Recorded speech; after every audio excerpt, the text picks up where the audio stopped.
Using a ground fault circuit interrupter, or GFCI, or an arc fault circuit interrupter, or a SI receptacle in place of the 15-amp duplex receptacle could provide additional protection against electrical hazards, but it is not a guaranteed solution to prevent overheating and melting in this case.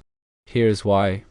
A GFCI receptacle detects imbalances in current flow between the hot and neutral wires and trips the circuit if it detects a ground fault, which is an unintended flow of electricity to the ground. While ground fault circuit interrupters can prevent electrical shocks, they do not necessarily protect against overloads or short circuits, which can cause overheating. An arc fault circuit interrupter receptacle detects dangerous electrical arcs that can occur in loose connections or damaged wiring.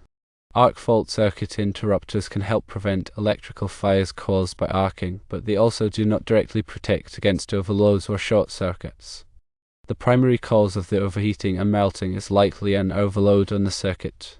Each alternating current unit draws 12 amps, and with the addition of any other appliances or electronics plugged into the circuit, it is possible to exceed the 15-amp capacity of the circuit. This overload can cause the wiring and components to overheat.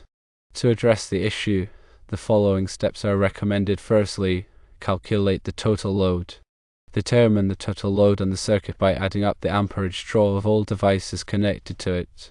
This includes the alternating current unit, any other appliances, and electronics. Secondly, ensure the circuit is not overloaded. If the total load exceeds 15 amps, the circuit is overloaded and needs to be adjusted. This may involve redistributing devices to different circuits or upgrading the circuit to a higher amperage. Thirdly, inspect the wiring and connections. Check for any loose or damaged wiring or connections. Tighten loose connections and replace any damaged wires. Fourthly, consider a larger circuit. If the total load cannot be reduced or redistributed, consider upgrading the circuit to a higher amperage, such as a 20-amp circuit. This will provide more capacity for the devices on the circuit. Fifthly, consider using a surge protector. A surge protector can help protect the alternating current unit and other devices from voltage spikes and surges, which can put additional stress on the circuit and component.